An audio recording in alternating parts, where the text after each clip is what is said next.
Olá, gente. Hoje nós vamos falar sobre a genética sexual, a determinação do sexo através dos genes.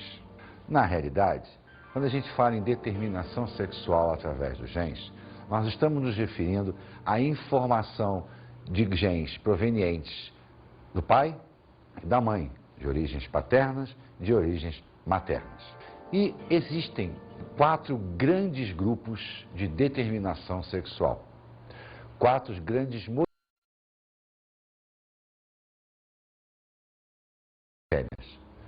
Vamos começar pelo mais famoso de todos, o mais abundante, o mais presente na espécie dos animais, que é o sistema XY. Na realidade, existem 2 cromossomos ditos sexuais ou heterossomos. Um que foi batizado de X, o outro que foi batizado de Y. No sistema XY, a fêmea é homogamética, ou seja, ela possui os 2 genes iguais, ela é XX. Já o macho é heterogamético, ele apresenta os 2 genes diferentes, um X e um Y. Ora, se nós nos recordarmos da primeira lei de Mendel, nós vamos ver que cada indivíduo cede apenas um gene para o seu gameta e, consequentemente, para o seu descendente.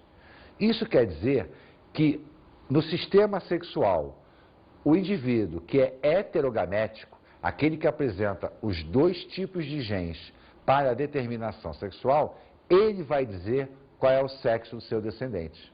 Se nós pensarmos no sistema XY, a fêmea é homogamética, XX.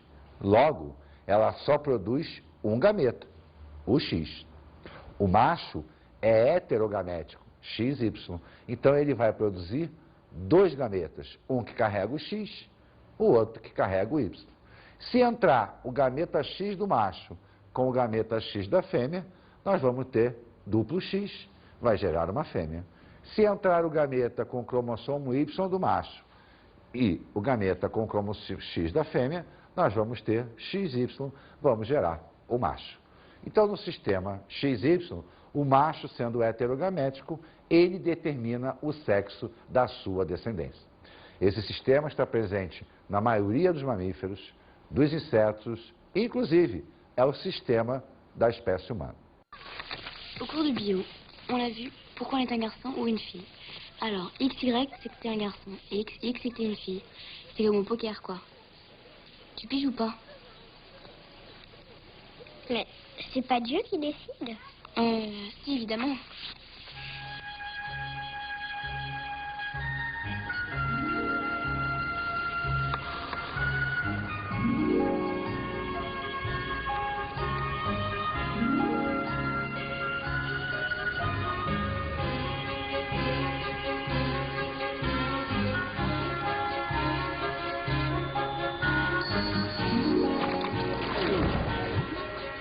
Ludovic?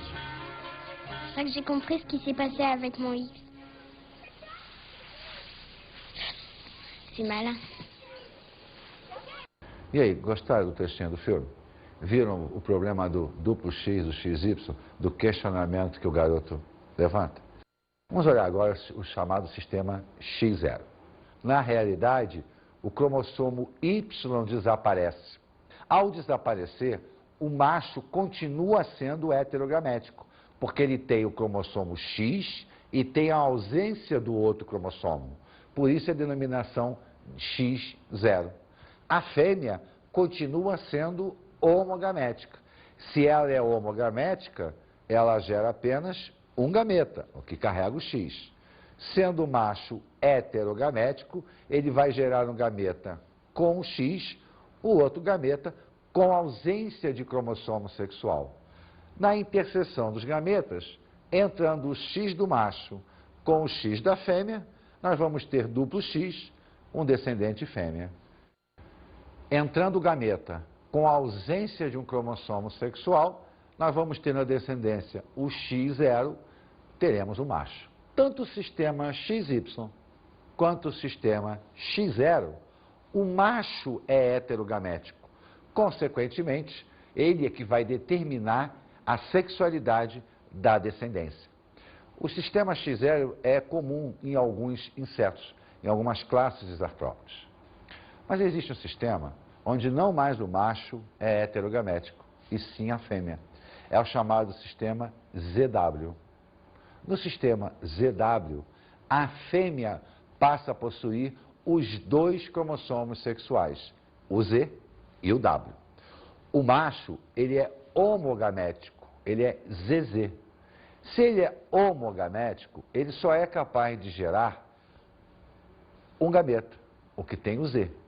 A fêmea, sendo heterogamética, ela gera um gameta com Z, um gameta com W.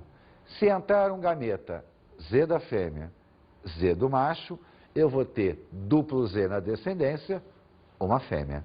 Se entrar o gameta W da fêmea, Z do macho, eu vou ter na descendência ZW, uma fêmea. Então, a descendência agora é determinada pela fêmea e não mais pelo macho. Um quarto sistema é o chamado Z0, onde na realidade desaparece o cromossomo W. A fêmea continua sendo heterogamética, só que ela passa a ser Z0 e o macho duplo Z. Entrando o Z da fêmea com o Z do macho, eu vou gerar o macho.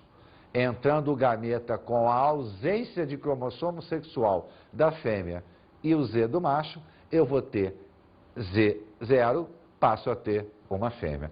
Isso é muito comum em aves, principalmente na galinha doméstica. Então, nós temos 4 grandes sistemas sexuais, o XY, o X0, o ZW, o Z0, onde, em parte, o macho é heterogamético, determina a sexualidade da descendência.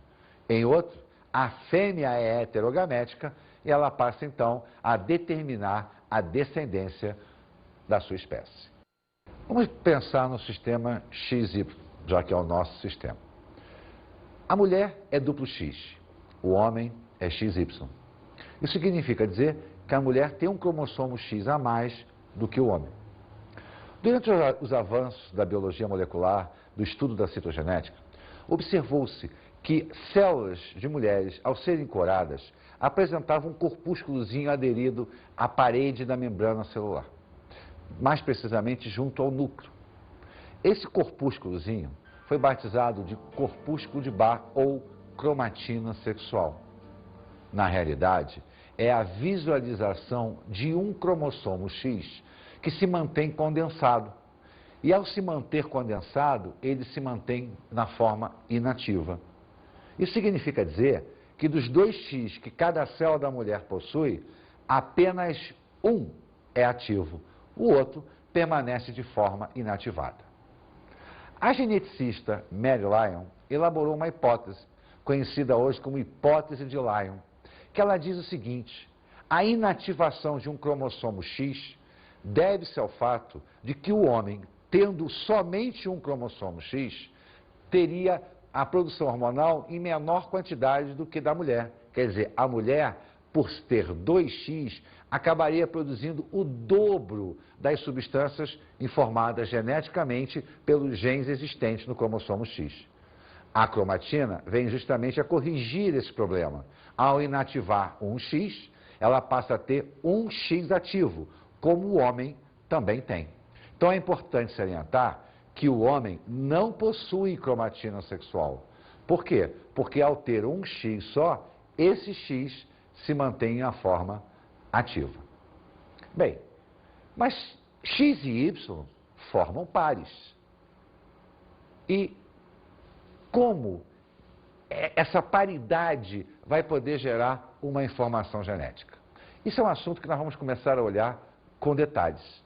Mas acontece que existe um grande fenômeno genético chamado de pleiotropia, que acontece muito com a gente também, que é quando um par genético, ao invés de influenciar apenas uma característica, ele acaba gerando 2 características, 2 informações que não são necessariamente correlatas. Nós podemos observar isso muito bem na pelagem de camundongos. E para que a gente possa entender melhor isso, Vamos observar o nosso esquema.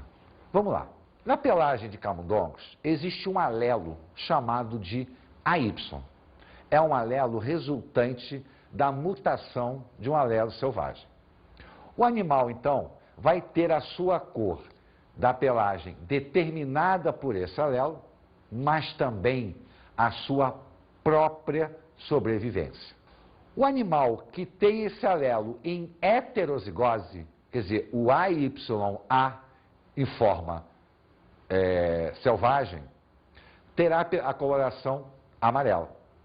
Porém, se esse mutante, se esse AY se manifestar em homozigose, ele adquire uma característica letal, ele mata o camundongo. Então vamos observar aqui, olha, eu tenho na geração P 2 camundongos em heterozigose, o alelo AY e o seu selvagem, o alelo AY e o seu selvagem. Ao formar gametas, o macho forma um gameta carregando o AY, o outro carregando o A selvagem. A fêmea, o gameta carregando o AY, o outro carregando o A selvagem. Se entrar o gameta AY com o gameta AY, ele vai se manifestar em homozigose, tornando-se letal para o animal. Se ao contrário, ele entrar, mas receber o seu alelo selvagem, passar a ser AYA ou AYA, o animal não só sobrevive, como apresentará uma coloração amarelada. Se entrar apenas os alelos selvagens, o animal terá uma coloração cinza. Então repara que o gene, além de determinar a coloração do animal, ele passa também a determinar a condição de sobrevivência. Este fenômeno, então, é que ganha o nome de pleiotropia. Nós vamos começar a estudar agora a herança ligada ao sexo. Herança ligada ao sexo é aquela que está ligada ao cromossomo X. Ora, mas por que é o X e não ao Y? É justamente devido à diferença estrutural entre um cromossomo e outro. É devido à existência de uma região homóloga e uma região não homóloga. Vamos olhar aqui o esquema do cromossomo para que a gente possa entender isso melhor. O cromossomo X e Y, ele possui uma região homóloga. O que significa isso? Todo gene existente nesse trecho em Y existirá em X também.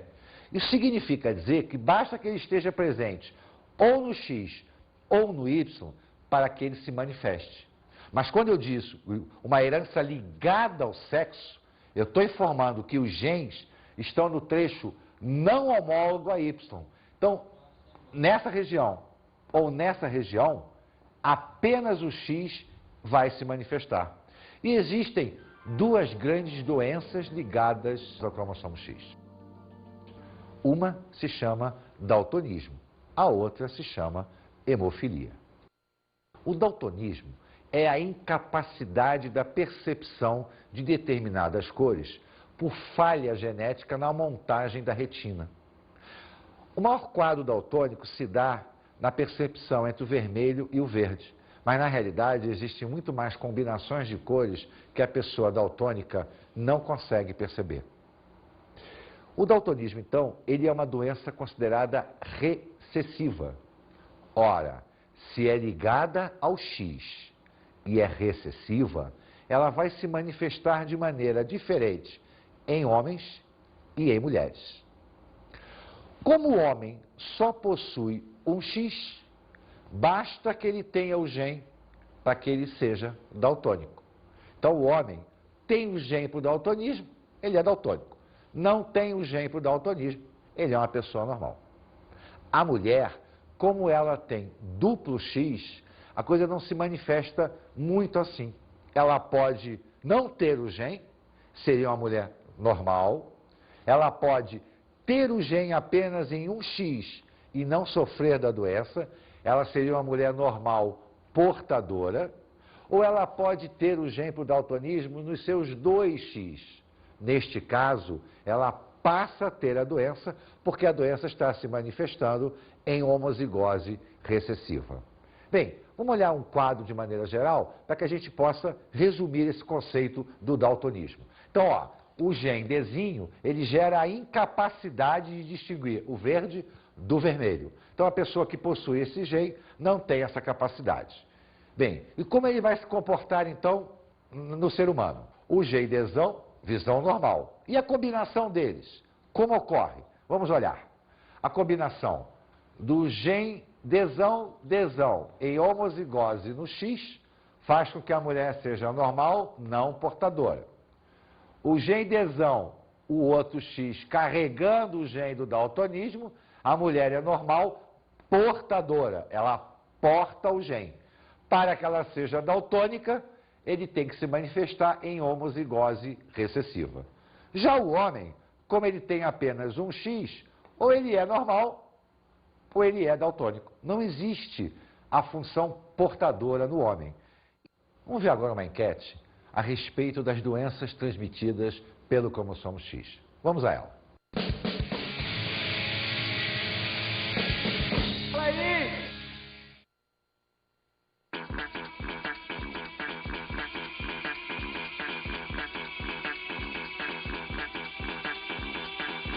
Que cor você enxerga aqui? Verde e vermelho. Sabe dizer o que é o daltonismo? Ah, a pessoa confunde as cores. Vermelho e verde. Vermelho e verde. Beleza. Você sabe dizer o que é o daltonismo? É a pessoa que se confunde as cores, né? Você sabe dizer o que causa o daltonismo? Não sei. Que cores você enxerga aqui? Um papel verde e um vermelho. E um vermelho. Sabe dizer o que causa o daltonismo? Hereditário? Verde e vermelho. Sabe dizer o que causa o daltonismo? Não. Não? É uma doença hereditária. Sabe dizer o que é o daltonismo? Ah, é o cara que muda as cores.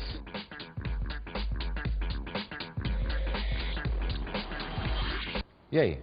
Viram? As pessoas conseguem fazer a distinção do que é o vermelho do que é o verde. Isso quando somos normais.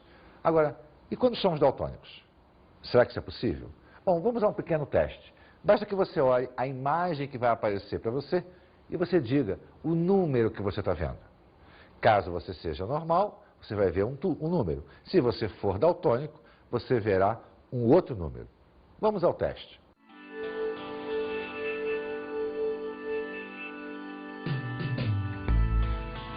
E aí, viram o teste? Sendo uma pessoa normal, todos viram 74. Mas caso exista algum problema de daltonismo, a numeração que foi vista foi a 21. Isso se deve à não capacidade do nosso olho em fazer a distinção das cores. E isso é uma influência de origem genética. A segunda doença é a hemofilia. A hemofilia é uma dificuldade no mecanismo de coagulação. Na realidade, é uma falha genética que impede a formação de precursores de uma substância chamada de tromboplastina ou tromboquinase. Nós reconhecemos 3 tipos de hemofilia. Uma que nós chamamos de hemofilia A, que é a hemofilia clássica. É a falta de um fator 8. É uma proteína que é necessária à formação de uma enzima. A pessoa não consegue formar esta proteína. A segunda é a chamada hemofilia B, ou hemofilia de Crichmann, que é a falta do fator 9, também uma proteína precursora. E a hemofilia C, bem mais rara. Mas não importa que seja hemofilia A, hemofilia B ou hemofilia C. Todas elas têm origem numa falha genética, num gene recessivo. Ora, se o gene é recessivo, o raciocínio da hemofilia é extremamente semelhante ao raciocínio do daltonismo. Vamos acompanhar esse pensamento. Então, olha só, a mulher que possui os 2 genes normais, ela será uma mulher normal, não portadora. Se ela tiver o gene recessivo para hemofilia, ela será uma mulher normal, portadora. Caso ela tenha os 2 genes recessivos, ela será uma mulher hemofílica. Aí você vai dizer assim, mulher hemofílica? Eu nunca vi isso. Elas existem. São raras? São. Por que elas são raras? Porque esta condição aqui na realidade, implica que os dois cromossomos, cada um deles tem o gene da hemofilia. E o gene da hemofilia tem uma frequência na espécie humana em 10 mil para cada nascimento. Ou seja, em cada 10 mil nascimentos, um pode carregar o gene da hemofilia. Como a mulher tem que ter esse gene em homozigose, significa 1 para 10 mil vezes 1 para 10 mil. Está lembrado da regra do E? O X carregando o H e o X carregando o Hzinho. O que vai dar uma probabilidade de 1 para 100 milhões.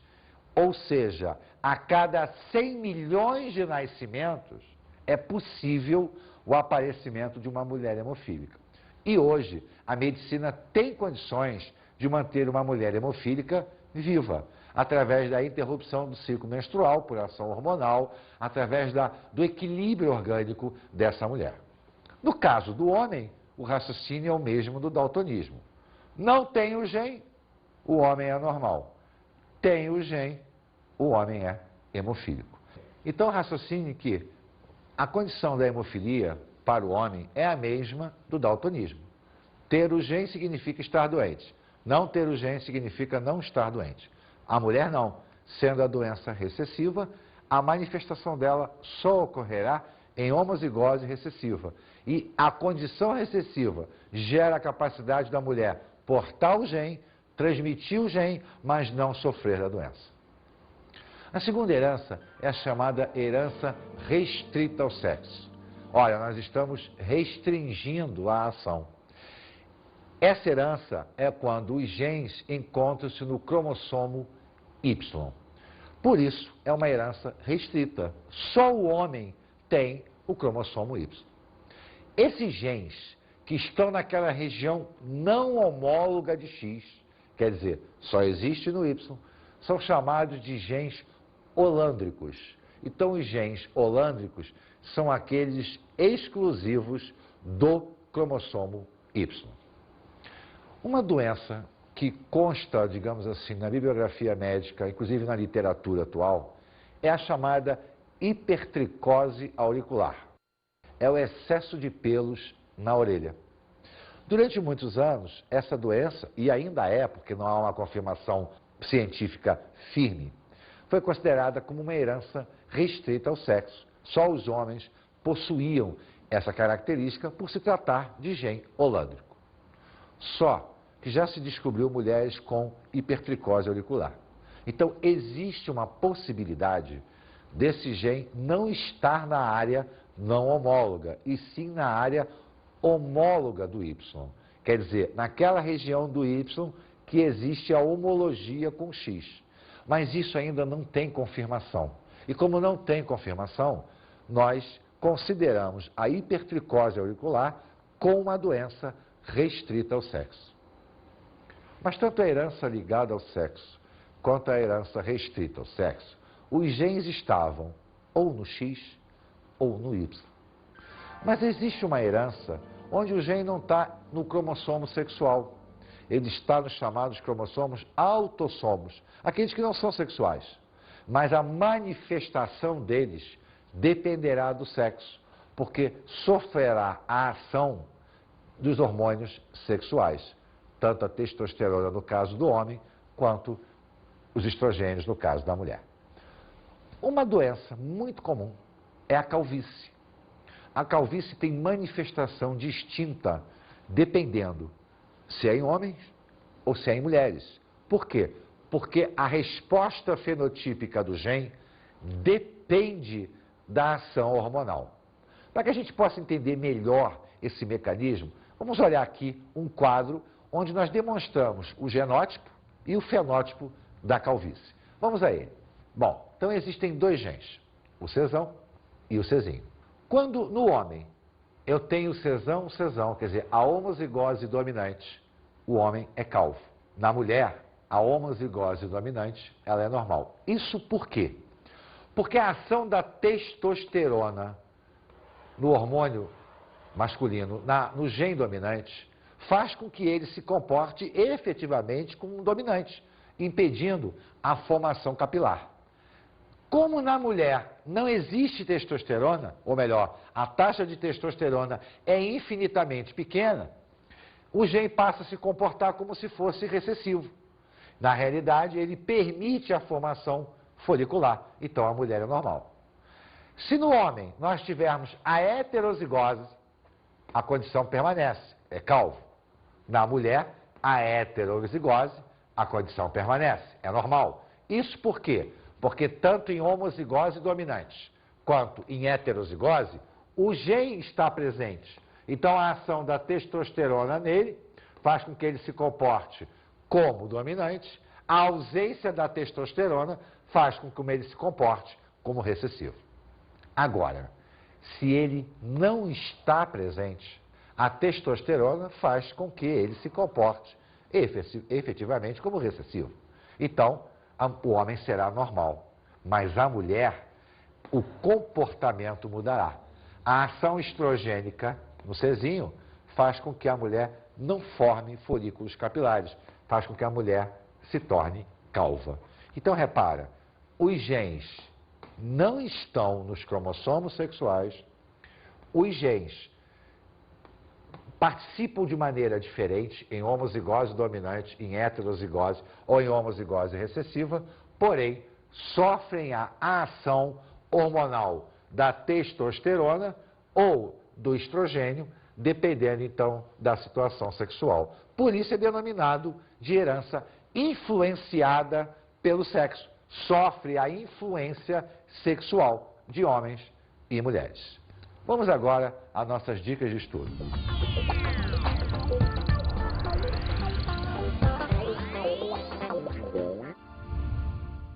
Bem, como dica de estudo, eu diria para você, pesquise, procure outras características ligadas aos cromossomos sexuais. Faça bastante exercício, verifique a existência de novas condições de pleiotropia, até na nossa espécie. Olhe as questões do daltonismo, se existem outras variações do que aquela que nós vimos, da hemofilia. A pesquisa é a alma do estudo, principalmente quando se trata de genética. Bons estudos.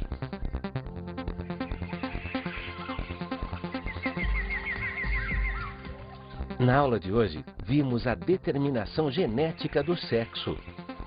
Vimos que existem 4 grandes grupos de determinação sexual: o XY, o X0, o ZW, o Z0. Vimos que em 2 casos, o XY e o X0, o macho era heterogamético, consequentemente, determinava o sexo. Vimos que no sistema ZW ou Z0, a fêmea é heterogamética, então ela determina o sexo. Então, nos 4 grandes sistemas, 2, a determinação sexual é uma característica do macho, nos outros 2, a determinação sexual é uma característica da fêmea. Aprendemos sobre a pleiotropia. Vimos que a pleiotropia é aquela característica genética onde um gene, ao invés de determinar apenas uma característica, gerava informação para 2 características. Observamos isso na formação da pelagem dos camundongos e na sua sobrevivência. Então nós temos um fenômeno genético no qual um par acaba influenciando a formação de 2 fenótipos distintos. Falamos sobre herança ligada ao sexo. A herança ligada ao sexo, ou seja, aquela onde o gene está ligado ao cromossomo X. Vimos que isso era possível devido à existência de região homóloga e não homóloga a Y. Então, o gene era exclusivamente do X. Observamos 2 doenças muito comuns na espécie humana, a hemofilia e o daltonismo. Vimos que ambas as doenças têm caráter recessivo, o que faz com que haja uma manifestação diferente em homens e em mulheres. Observamos também que no caso da herança recessiva, o homem passa a ser N-zigótico, ou seja, ter o gene significa ter a doença, não ter o gene significa não ter a doença. Para a mulher, existe a condição de ser portadora do gene, mas não sofrer da ação desse gene. Também falamos sobre herança restrita ao sexo. Vimos que a herança restrita ao sexo estava na região não homóloga do X, aquela região onde só pertence ao Y, os chamados genes holândricos. Vimos que uma das características era a hipertricose auricular, mas estudos estão mostrando que talvez isso não seja verdade, esse gene esteja na região homóloga. Vimos também a herança influenciada pelo sexo, aquela onde os genes não estão no par sexual. Não estão nem X, nem Y, mas sofrem a ação dos hormônios sexuais. Então são genes em cromossomos autossomos que terão comportamento distinto dependendo da ação da testosterona ou do estrogênio. Vimos que o exemplo mais clássico da espécie humana era a calvície, que no homem a manifestação era dominante, na mulher a manifestação era recessiva.